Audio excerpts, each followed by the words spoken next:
Do you want to know the reason why you and your family aren't rich? Come along with me and I will let you know.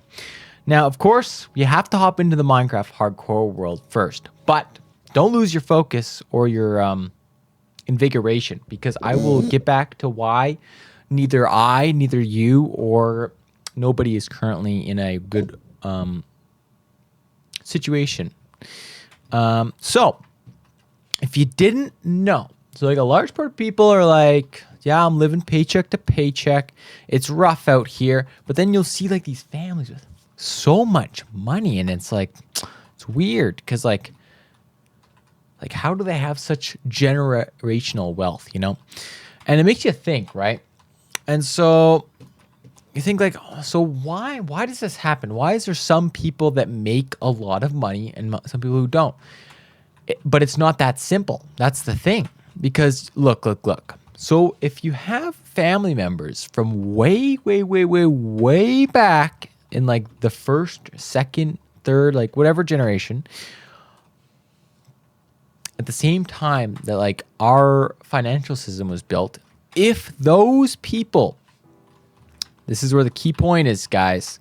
So if your old family bought stocks and kept them for so long, or assets, whatever that'd be, gold, silver, material-based things, as long as it's an asset, that is poggers, because that is going to just keep growing until it's either not needed or, yeah.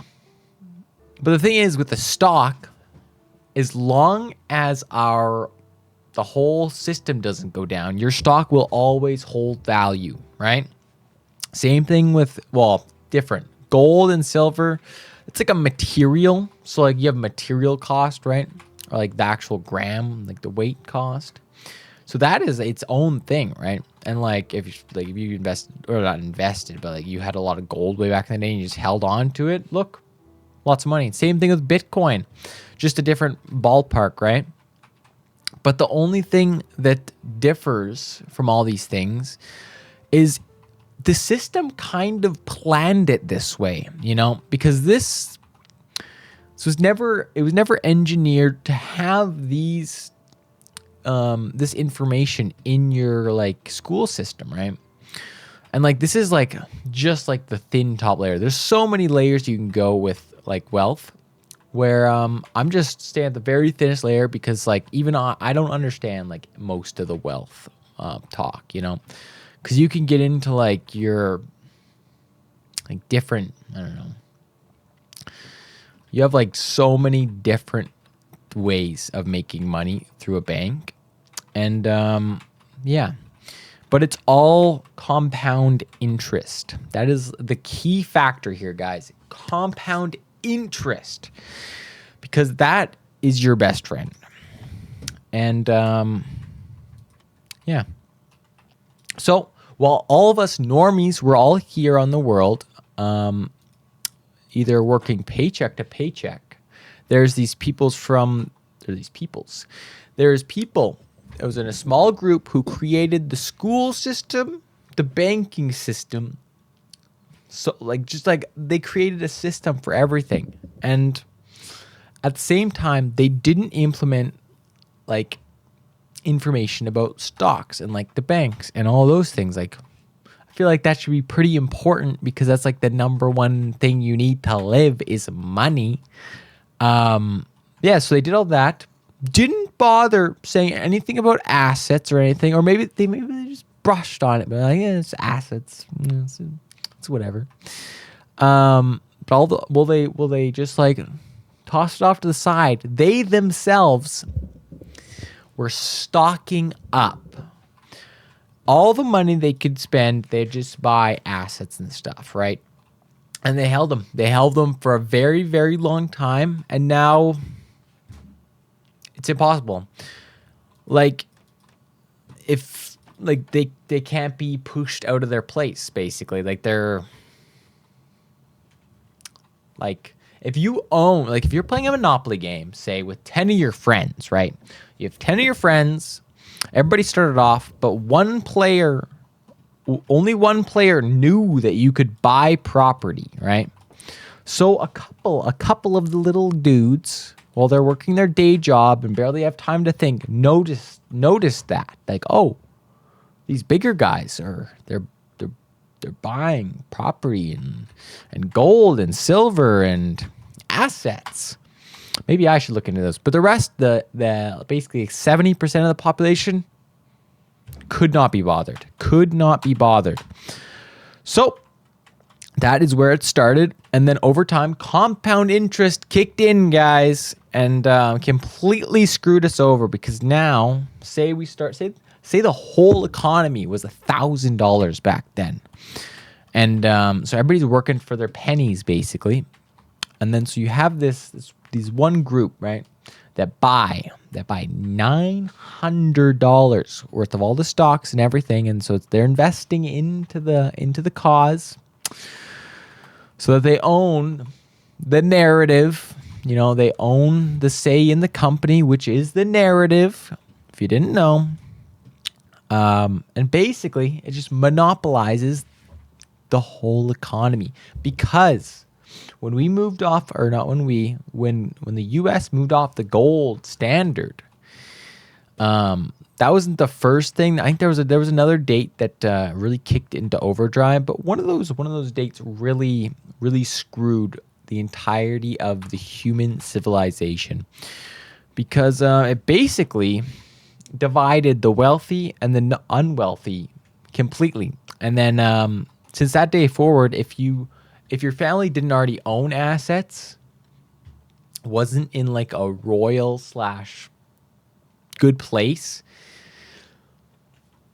good luck, because like you make paycheck to paycheck, you have like the tiniest amount you can invest. Now, guys. So imagine, let's look back like, I don't know, say the 1980s, I'm pretty sure inflation was still like super low. So at that point, 1980s, I haven't gotten any like actual information, like, what's it called, jot notes or anything. I'm just like pulling these numbers out of my head, so I'm sorry if I'm way off or not.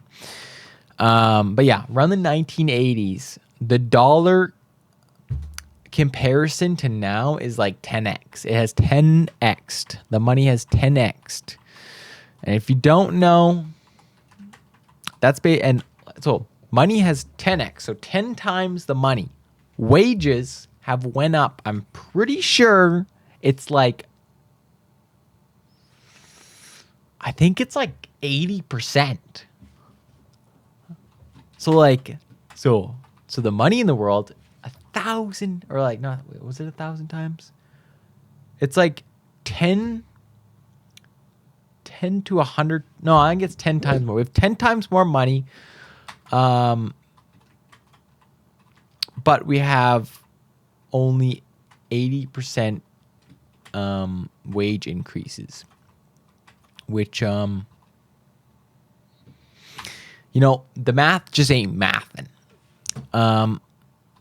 Yeah, so basically leaves you in a spot at the end of the day where if you're not a celebrity that has gotten fame overnight, or you didn't win the lottery, or anything, if you're a normal person who's working their 9-to-5 job, you have to either get lucky with an investment on some meme coin, you have to get a lucky investment on some stock that just shoots up, probably an AI stock at this point. If you haven't noticed, AI is completely taking over the internet. AI slop everywhere, guys. Now, in my opinion, it's all like brain rot. Like, of course, there's some good use scenarios. Like Grammarly, it's a good one. That's a good one. Just general question asking is a good one. Overusing AI, though, is an absolute, like, I don't know the repercussions, because AI has just come out, basically. Look at it like this. So realistically, we've had this AI like an AI like text model or text to speech model for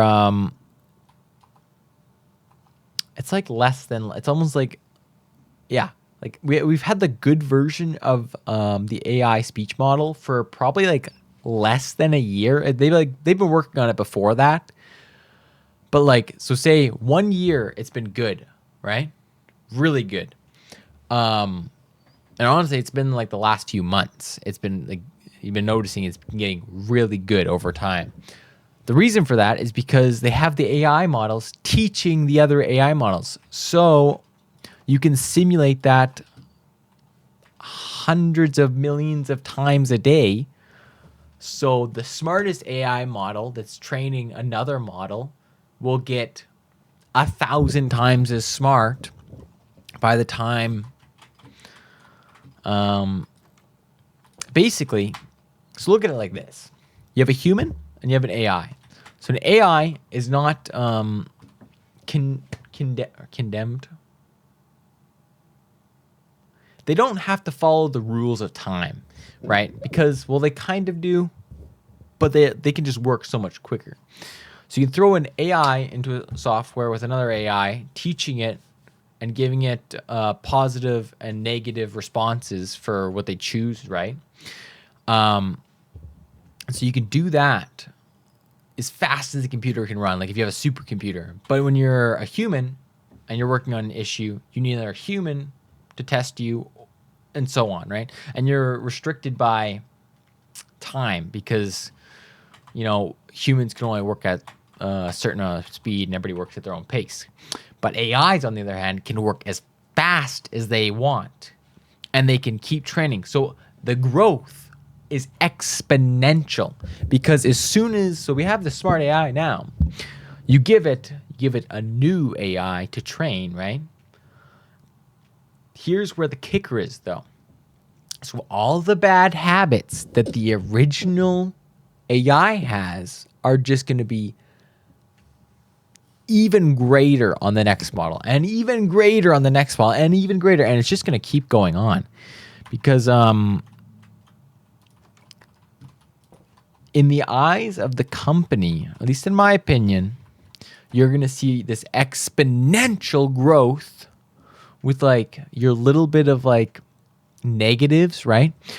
But as the company, your sponsors are only going to care about the positive. And if you're growing more than it's negatively impacting the company and the AI model, they don't care. They don't care. So over time, if you ask an AI model for the absolute truth, it will lie to you, and then it will try to double down on its own lie. But if you call it out, it's just going to say, sorry, I made a mistake. But the thing is, eventually, it'll get smart enough to probably even like make up an elaborate scheme, just like we kind of saw with the last ones there. They were having their AIs basically, they were going to be shut down, and the AI didn't want to be shut down. And then they had an email leak of an affair with one of the workers, right? And so the AI actually threatened the worker with an email to the whole company that he would leak, or that the AI would leak the affair to the whole company. So, and then basically telling that worker that if he shuts it down, they'll leak that info.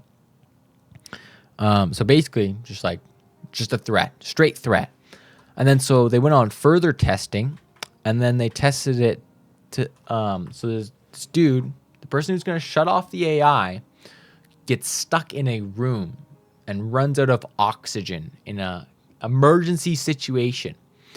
That AI had it was like a 90% chance of killing that person unless they gave them direct order. They gave the AI direct order to have humanity's health and wellness in mind. And it still had like a 30 or 40% chance of killing that person because it was going to shut them down. Now, here's where the start of this comes in, right? Because not only do you have the smart AI teaching the new AI and giving it its good habits, its bad habits, it's training it to see itself as the better version of humans, right? That's what it's seeing right now. So if you keep training it, keep training, eventually it's going to see itself above humans, right? And at that point, we're kind of just pooched, man. Because, look at it this way. We've had AI for a year. It's just being put into robots, right? What happens in 10 years? Is everything going to be automated? Because once we have a set of robots that are able to not only like build and stuff and operate, but build like more robots, that turns into an endless cycle, because the robots will gather the materials, they will refine the materials, they will build the parts for the robots, they will do everything right down to, I don't know, swapping out their own batteries. And at that point, we're fucking cooked, because with all the weapons in the world, you just can't get rid of it. It's literally like a cancer, because it's just going to keep repopulating itself, right? And it doesn't have humanity in its mind. It doesn't have an actual being. It just has, if bad happens, bad. If good happens, yippee! That is what AI thinks, right? And so if you give the AI a task, say hypothetically, to hurt this human, right? And so when the AI, say, I don't know, punches the human, and it receives points, right? It's the same thing as like a human getting dopamine, but the human, on one hand, if they hit somebody and then it's like, the person's like, ow, you don't get dopamine from that unless you're like a freaking psychopath. But on the other hand, the AI doesn't think about that stuff. It's just like, hit him. Okay, boom. And then it just gets the positive response, right? So you could do that with any circumstance, anything at all. And you could just, your mind could probably think of horrible, horrible things that you can have that robot do and be positive in his mind. Yeah. Just something for you guys to think about, because, I don't know, nobody really brings this up, and it's coming at us pretty flippin' quick, man. Look at AI right now. It is at a point already that I would say it is getting scary, when it's already starting to think about, like, not hurting people, but trying to figure out it's trying to figure out a way to keep itself online.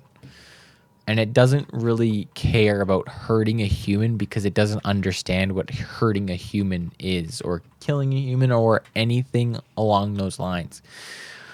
So they will do what they want, and whoever programs them has all of humanity in their hands, guys. Now, if you wanna tag along for this journey to watch this, and I'll eventually probably touch on it again when we see the next bad thing happen. Smash like, subscribe, and I'll catch you around, home slice. Deuces.